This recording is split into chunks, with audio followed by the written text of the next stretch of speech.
Sir, as you have shown concern, do you think मेरा तो दिल रोता है सर। कुर्सी, जैसा आपने कहा, कुर्सी और बिजनेस के नाम पे are we losing cricket, are we losing game? क्या ये जो दो प्लेयर हैं, इन जैसे प्लेयर्स को मजबूरी में रिटायर होना पड़ता है? सर आपको दिखता ही है सबको, लेकिन इस देश में कोई सच नहीं बोलता। मैं हैरान हूं, आई एम सॉरी टू से दिस, मेरा दुख होता है कि इस देश में किसी को सच बोलने की आदत नहीं है। सब लोग डरते हैं, मैं कुछ बोलूंगा ये हो जाएगा, मैं कुछ कहूंगा ये हो जाऊंगा। क्यों यार, ऐसा क्यों है? बोलो ना भाई, हाँ ये ऐसा है, सिस्टम को आप बदलो। क्यों? मैं ठोक के बोलता हूं जो बोलता हूं बहुत, लेकिन वो बात में सच्ची होती है, इसलिए लोग प्यार करते हैं, आप जैसे लोग अप्रिशिएट करते हैं। मैं आज हिमाचल में आया हूं, मुझे आज 7 दिन हो गए सर। इतना प्यार, इतनी मोहब्बत यहां मुझे मिला है, मैं आपको बता नहीं सकता। सड़क पे खड़े होते, शूटिंग करते, लोग फोटोग्राफ्स खींच के जाते हैं, बाजी बाजी बाजी। इतना प्यार पंजाब में, देश में, दुनिया में मिलता है। मैं कई बार ये सोचता हूँ कि यार खुदा, यार इतना कुछ तूने मुझे दे दिया, मैं मेरे में क्या ऐसा है? तो कभी कभी मुझे बताता है कि तेरे में वो है जो बाकी दुनिया में नहीं है। तो सच्चे रास्ते पे चलता है, हर से मोहब्बत करता है, हर आदमी को अपने सीने से लगाता है। सर मैं आपको एक बात बताऊं, वो पेरेंट्स जिनकी बच्ची हैं 2-2 साल की हैं, जिनके बच्चे 3-3 साल के हैं, वो चंडीगढ़ शिफ्ट कर गए और कहा कि सर ये बच्चे आपके पास पलेंगे, आपके साथ बड़े होंगे, हम आपकी मदद करेंगे। 100 ऑफ पेरेंट्स। क्यों? क्योंकि इस आदमी में वो एक सच्चाई है, जिस सच्चाई के दौर पे सारे देश को चलना चाहिए। बात यह है, आप किसी का दिल दुखा के किसी को गेम से बाहर करते हैं या किसी चीज से बाहर करते हैं, उसका नुकसान कौन झेलता है? देशवासी। ठीक है, 2011 के बाद जब टीम को तोड़ा गया, इन 7-6 बच्चों को रिटायर किया गया जो कि आने वाले 10 साल खेल सकते थे।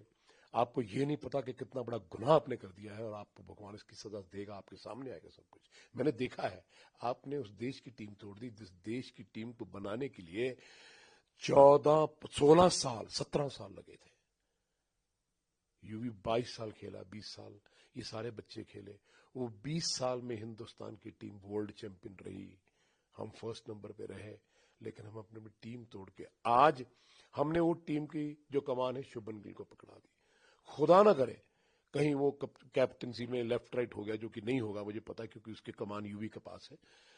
अगर ये टीम हार के आ गई तो फिर तो हम उसको चीथड़े उड़ा देंगे। ऐसा होना नहीं चाहिए। नाउ हम उनको सपोर्ट करने चाहिए। हमने डिसीजन ले लिया, सपोर्ट करेंगे, कोई बात नहीं बच्चों, 1 सीरीज 2 सीरीज 3 सीरीज हम जीतेंगे, वो जीतने लगेंगे।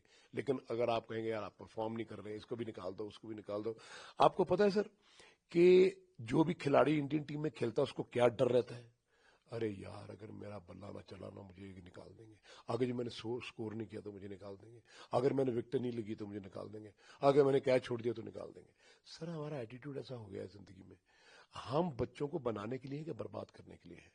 हर बच्चे को इंटरनेशनल क्रिकेट में 2-3-4 साल लग जाते हैं। शुभमन गिल को कितने साल लग गए? 5 साल लग गए सेटल होते हुए। ठीक है, और बच्चों को कितने साल लग गए?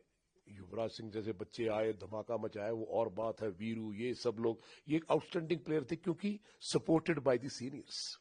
आज ये लोग कभी ना होते, कहीं ना होते, ना यूवी होता, ना हरभजन होता, ना जहीर खान होता, ना वीरू होता, ना गौतम होता, कोई भी ना होता, ये जितने भी यंगस्टर्स है।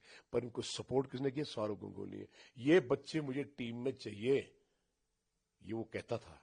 ये बच्चों को मैं तब रिटायर करूंगा जब 20 साल क्रिकेट खेल लेंगे, फिर उसके बाद देखेंगे, या 25 साल खेल लेंगे। सो ये है असली बात। क्या भारत में राजनीति और कुर्सी को खेल से अलग कर पाएंगे? सर आप अगर घर में बड़े हैं, पिता हैं, आप अपने बच्चों के साथ फर्क कर सकते हैं? मुझे सारा देश के वासियों जवाब दो। मैं एक उस कुर्सी पे बैठा हूं जिस कुर्सी में सारा देश मेरे बच्चे हैं, मेरा परिवार है। क्या मैं इनमें फर्क कर सकता हूं? कभी नहीं कर सकता। हम लोग तो सर जिंदगी में एक दूसरे का फर्क करते ही चले गए।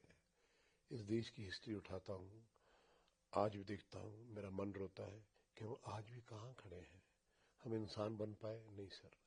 जब तक हम इंसान नहीं बनेंगे, सच के रास्ते पर नहीं चलेंगे, और ये जो हम धर्म के नाम पे, हम रिलीजन के नाम पे इतना कुछ देश में हो रहा है सर, मैं आपको यकीन करना, मैं कभी भी सोचता हूं कि अब जितना जीवन है मैं लगाना चाहता हूं कि हम सब एक भारत को उठा के दुनिया का सबसे बेहतरीन देश बनाएंगे। उसके लिए स्पोर्ट्स, उसके लिए एजुकेशन, उसके लिए मिलिट्री स्कूलिंग, और उसके लिए ये बताना कि मेरा देश और मेरे देशवासी सबसे जरूरी है। स्पोर्ट्स के साथ पॉलिटिकल सिस्टम जुड़ा हुआ है, नो प्रॉब्लम। पॉलिटिक्स दो तरह की होती है सर, एक पॉजिटिव होती है, एक नेगेटिव होती है।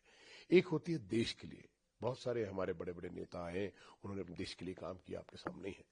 और जब आप उसको के नेगेटिव थॉट पे लेके जाते हो, टीम में भी मेरे पास 53 इयर्स में हर धर्म का, हर वर्ग का बच्चा खेला कि सबको मैंने बराबर ट्रीट किया।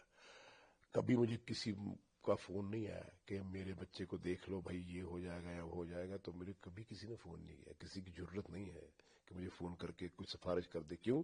क्योंकि सच्चे राह चल दे मुस्तत करे जहान। सो वो बात मैं बिल्टअप करता हूं, बच्चों में कर रहा हूं। और आप देखना, अगर मैं 20 साल और जिंदा रह गया सर, उस खुदा की फजल से, आप लोगों की दुआओं से, आप देखना इस देश के आने वाले भविष्य को ये जो आदमी बैठा है बच्चों में, यंगस्टर में बदल देगा। आप ड्रग्स की बात करते हैं, हम लोग प्रीच करा करेंगे सारी कंट्रीज में जाके, ड्रग्स तो सारी दुनिया में चल रही है, लेकिन कहा करेंगे हम हिंदुस्तानी हैं। हमारा कितना पुराना हमारा कल्चर है, वेद व्यास है, हमारे ऋषि मुनि हैं, क्या सीखा हमसे।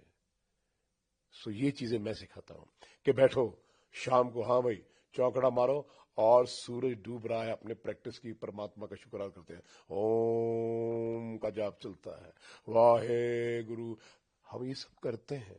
हमारे आप देखना, कभी 150 बच्चा तो आवाज मारता है ना उस ग्राउंड में बैठकर उस खुदा को कि आज आपकी वजह से हमने बहुत मेहनत करी।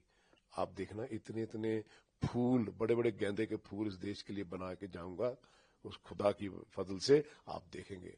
मैं चाहता हूं कि योगेंद्र सिंह जहां तो चले, लोग फूलों की बरसात करके कहें, अरे वाह, एक इंसान आया था इस धरती पे, कमाल कर गया। मुझे अपने देश से और देशवासियों से बहुत प्यार है सर, मैं आपको बता ही नहीं सकता। आखिर में सर, आईपीएल से रिलेटेड सवाल लेना चाहूंगा। किंग्स 11 पंजाब की हम बात करते हैं तो एक बार फिर से आपका नाम आता है। जो भी प्लेयर खेल रहे हैं, दे आर परफॉर्मिंग वेल। अभी नंबर 2 पोजीशन में आज भी जी जी जी जी जी। क्या उम्मीद है उन बच्चों से, इन प्लेयर से, आईपीएल में क्या करेंगे, and what do you see their future in cricket?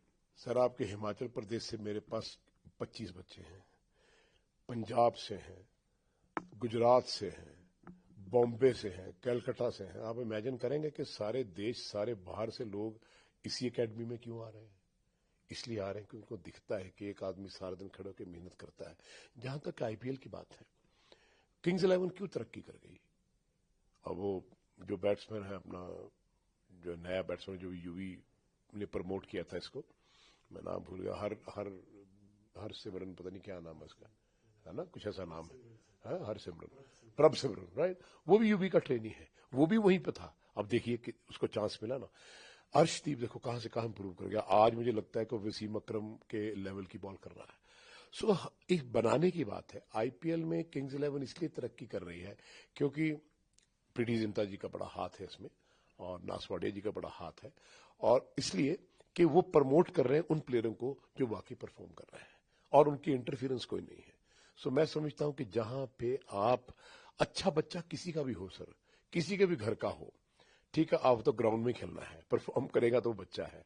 So I think वहां पे ये नहीं है कि इसको खिलाओ, इसको ना खिलाओ, उनको टेलीफोन आ गया या किसी का हो गया। सो आई थिंक इसलिए किंग्स 11 ने बहुत तरक्की करी है, यंगस्टर्स को उन्होंने बहुत पुश किया है, और स्पेशली जो उनका कैप्टन है, मैं समझता हूं बहुत बड़ा कप्तान है। Thank you very much. Thank you sir, God bless. But